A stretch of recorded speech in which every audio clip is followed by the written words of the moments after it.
How to redeem Taco Bell gift card.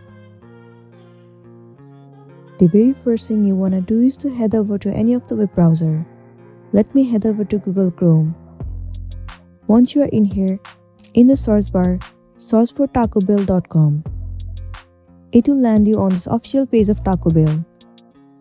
You have to enter your login credentials and then sign in to your specific account. Once you have been signed in, you will be landing on this interface. When you are on this page, now what you want to do is scroll down and search for the food that you want to order. Once you find the product that you want to order, click on it and then add to cart. Head over to cart and select the quantity that you want to purchase.